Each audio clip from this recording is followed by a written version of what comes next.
Well, a veteran may lose his home all because of an American flag in his flower pot.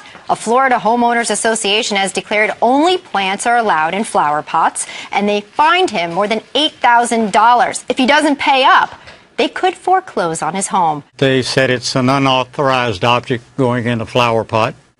And you felt what about that? Well, I feel very strongly about the American flag. There's people that are still fighting wars and strapping on guns to protect me and the people I love. So currently you are being fined for having an American flag in a flower pot, $8,000 so much you owe, that if you do not pay this because you want to have the American flag proudly displayed in your flower pot, what will happen to you? They will file a foreclosure lien to take my house.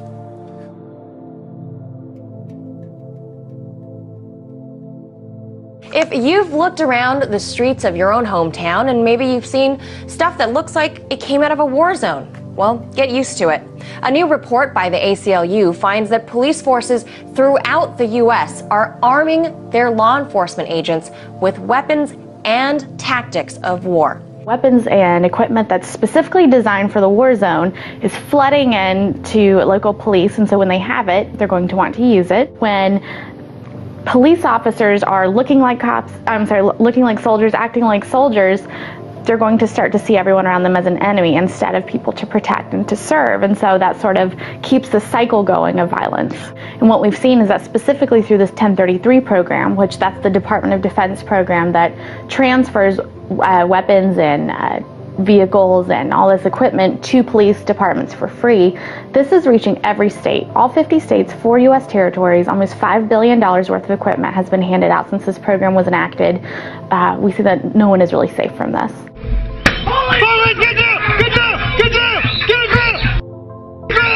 Video we rarely see, Fort Worth police on camera raiding a drug house. But tonight, a family says this video raises questions about the death of a man inside. Police used a taser on Jermaine Darton during that raid last May. He died, records show, of natural causes. But his family says his civil rights were violated. Like a lot of drug raids, police bust in without a lot of notice. But for the man in the white tank top, things go from bad to worse quickly. Stop moving! Fort Worth officers suddenly deployed tasers, striking Jermaine Darton twice, moments after coming in. Here it is from another officer's camera angle. Even now when I watch it, I break down because I don't see where there was a reason for him to die. Darton's sister says the police video shows what their family suspected all along. The man who suffered from asthma was roughed up by officers for no justifiable reason.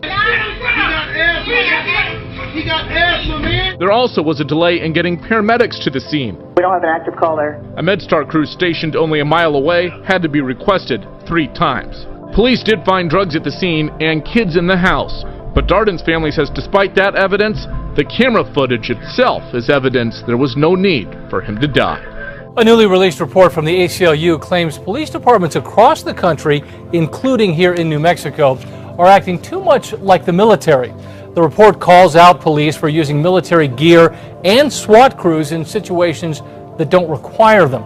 I think New Mexico is just reflective of the trends that we're seeing nationally. For ACLU New Mexico's director Peter Simonson, the lines have blurred between wars overseas and police forces on the streets at home. Police departments in New Mexico and across the U.S. have become more aggressive, particularly with SWAT teams. Simonson says departments have also increasingly become geared up with U.S. military equipment. An Indiana woman accusing police of excessive force now, and surveillance video right here caught the whole incident on camera.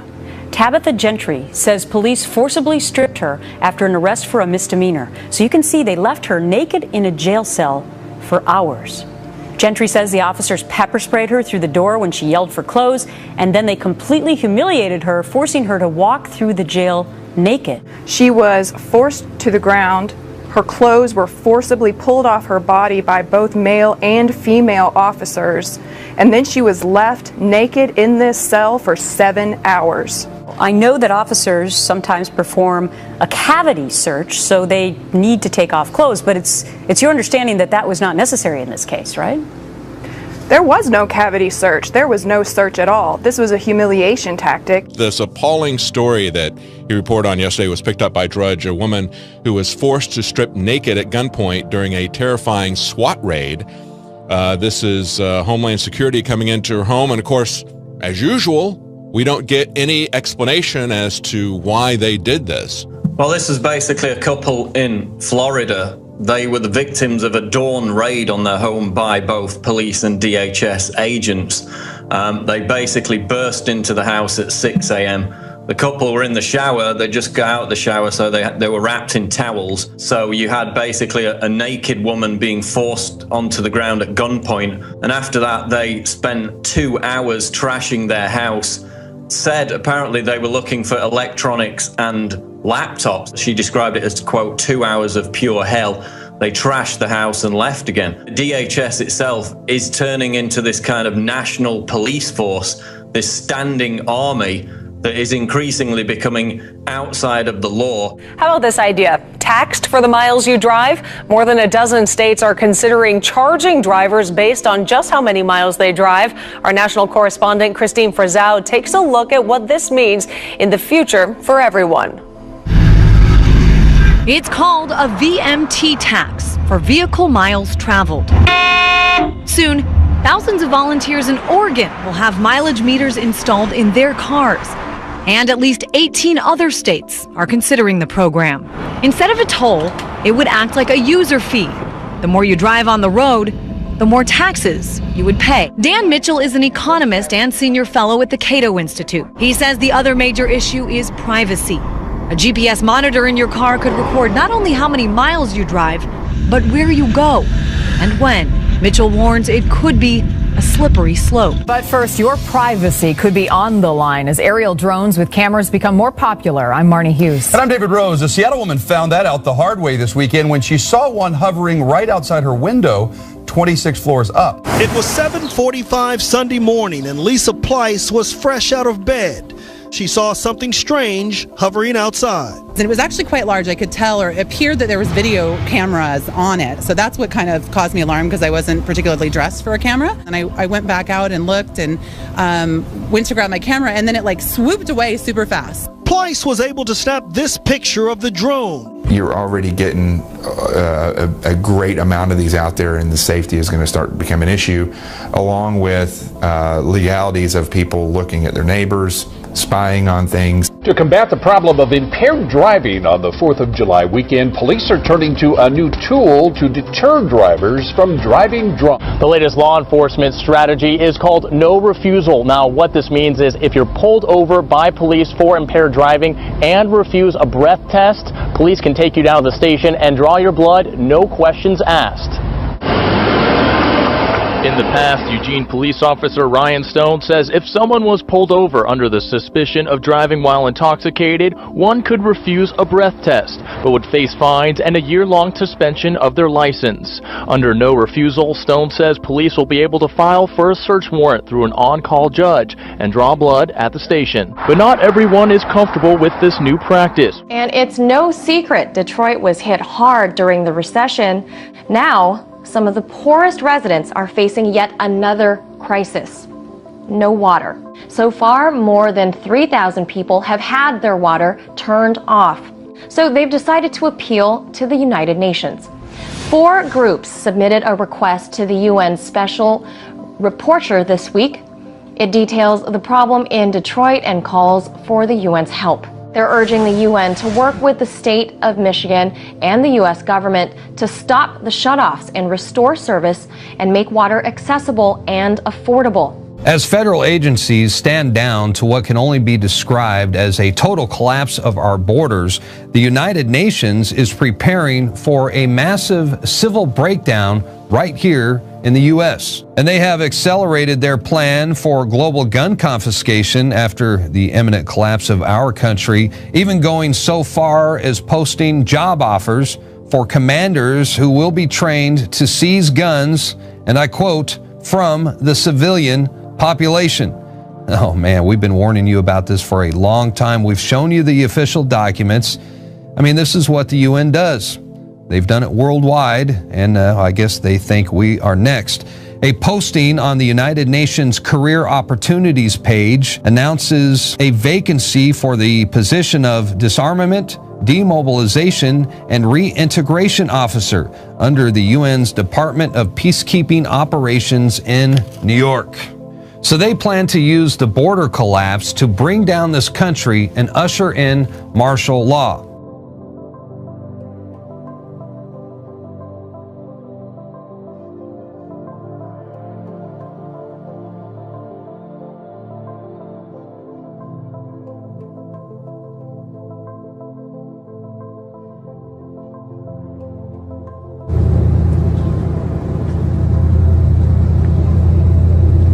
Here in Dallas, Fort Worth, Texas, riding down 183, we've got armored UN vehicles.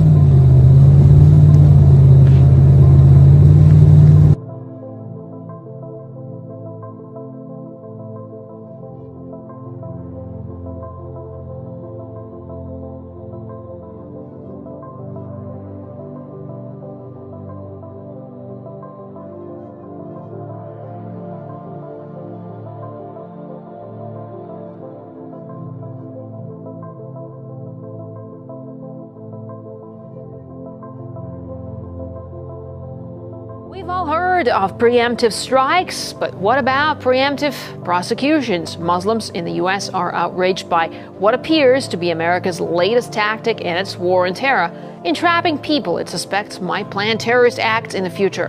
Marina Portnoy explains how almost 95% of convictions for this crime are the result of FBI provocations.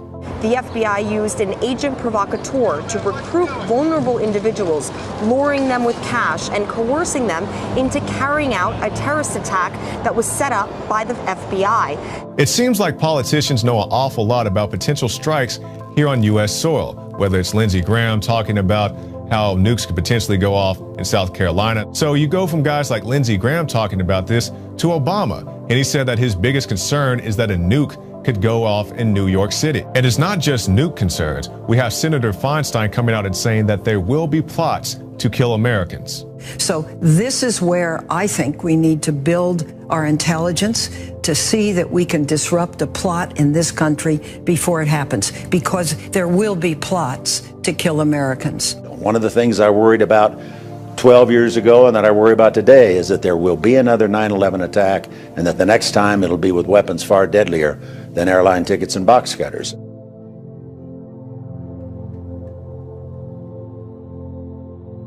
They're law enforcement agents with weapons and tactics of war. Weapons and equipment that's specifically designed for the war zone is flooding in to local police, and so when they have it, they're going to want to use it. When police officers are looking like looking like soldiers. For having an American flag in a flower pot, $8,000 so much you owe, that if you do not pay this because you want to have the American flag proudly displayed in your flower pot, what will happen to you? They will file a foreclosure lien to take my house. Well, a veteran may lose his home all because of an American flag in his flower pot. A Florida Homeowners Association has declared only plants are allowed in flower pots, and they fined him more than $8,000. If he doesn't pay up, they could foreclose on his home. They said it's an unauthorized object going in a flower pot. And you felt what about that? Well, I feel very strongly about the American flag. There's people that are still fighting wars and strapping on guns to protect me and the people I love. So currently you are being fined. If you've looked around the streets of your own hometown and maybe you've seen stuff that looks like it came out of a war zone, well, get used to it. A new report by the ACLU finds that police forces throughout the U.S. are arming